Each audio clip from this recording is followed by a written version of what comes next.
You know, trolling crankbaits catches so many walleyes, especially midsummer. You know, it's a great way to cover water. It's a great way to catch suspended fish. You don't need forward-facing sonar. Trolling's been catching walleyes for years.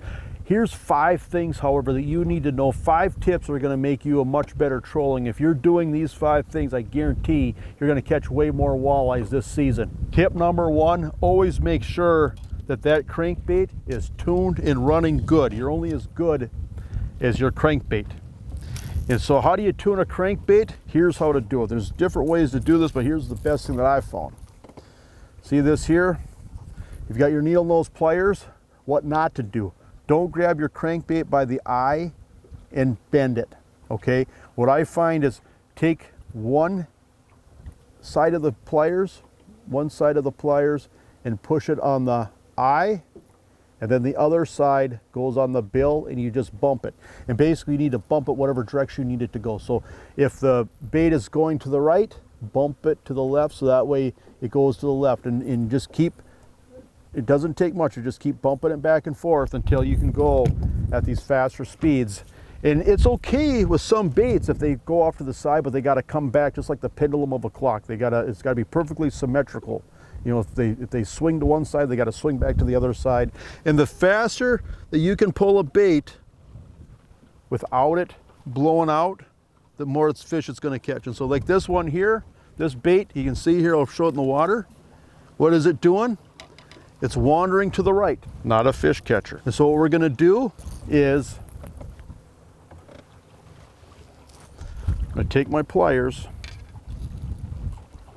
and I want that bait to go left. And so I'm just going to take the pliers and I'm going to go to the bill and just kind of give it a little bit of a bump. It doesn't take much. Try it now. Okay, now see how it's going the other way? I went too far.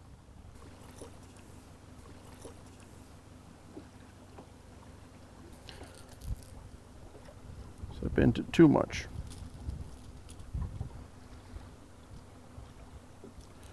Try it now. Look at there. That is perfect. A lot of times I like to crank up my speed a little bit and just see how those baits handle that faster speed. And so tuning the crankbait, making sure the bait is running right, that is what you start out with. But here's the next thing. Is you want to make sure that your line, your reel setups, your line counters, everything is calibrated, because the whole key to really getting good at trolling is making sure that you can match up and repeat something that worked, okay? If you've got one reel, for example, that maybe you've got, say, 10-pound fire line, and then the other reel's got something different, and one reel's working, one reel's catching fish, you want to be able to repeat the formula, okay? And so in order to repeat the formula, make sure everything's the same. I like to have the same brand, the same size, everything identical in my trolling rod setups, and I try to at least match them up in pairs, okay? I don't like to have a different reel on each rod, okay? So I like to have everything identical. Then the other thing is make sure that you have the same exact line, same amount of line, so that everything's identical. The other thing to remember with these line counter reels, it's not like it's measuring feet of line, it's measuring how many times the spool turns and calibrate it that way. And so if you're missing a lot of line, where say this spool here was half full, well, when the spool turns, not as much line is peeling out. And so make sure that your spools are filled up, and make sure that they're filled up all the same. And so same reels, same line, same pound test line, same amount of line, and make sure by just looking at the spool that they're filled up to the same amount. That's really important. And the thing that I'll also do is I'll test that, and I'll test them in pairs. Like, say I've got 2 rods going out the back of the boat that are maybe 6 foot for argument's sake, and maybe I've got 2 10-footers out the sides of the boat that are 10 to 14 feet long. You know, I'll want to match those rods up in pairs. What I'll do with those rods paired up is I'll test them, or just hook it onto a fence or something in the backyard and just back up and just see where these reels are at 50 feet.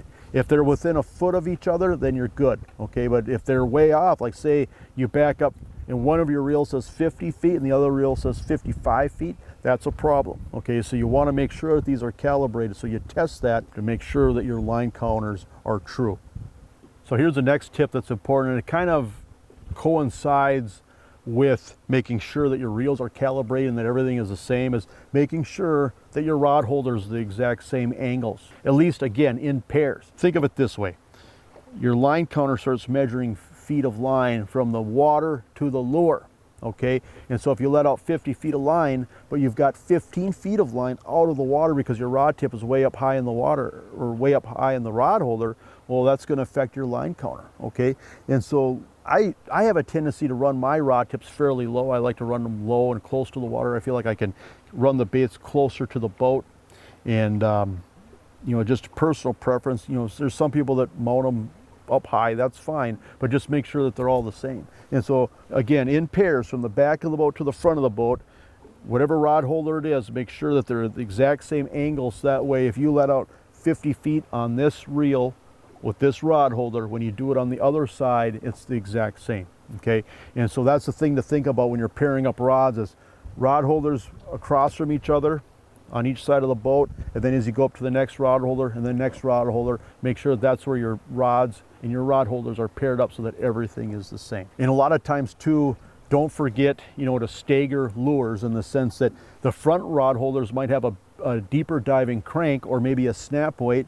The back rod holders, those rods might have a smaller crank that takes out more line to get to the same desired depth, and that's by design, so you can stagger lures out so that you don't get so tangled up. And so you want to make sure that you keep stuff separate. And so a lot of times I'll run, you know, either snap weights or deep diving baits, bigger baits on the front rods, and then on the back rods I'll let out more line and run a smaller bait or maybe a long line of bait without snap weights. And you can mix up lead core with snap weights. You can bring in, you know, either monofilament or fireline.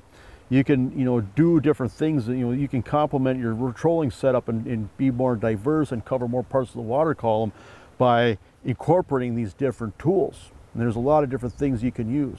Diving weights, I mean, there's all kinds of things. Dipsy divers, I mean, it just goes on and on and on. But again, a lot of times I like to run my rods in pairs, whatever I'm doing, and stagger stuff so that way you can keep stuff spread out enough so you can put more rods behind the boat just to keep from getting tangled up.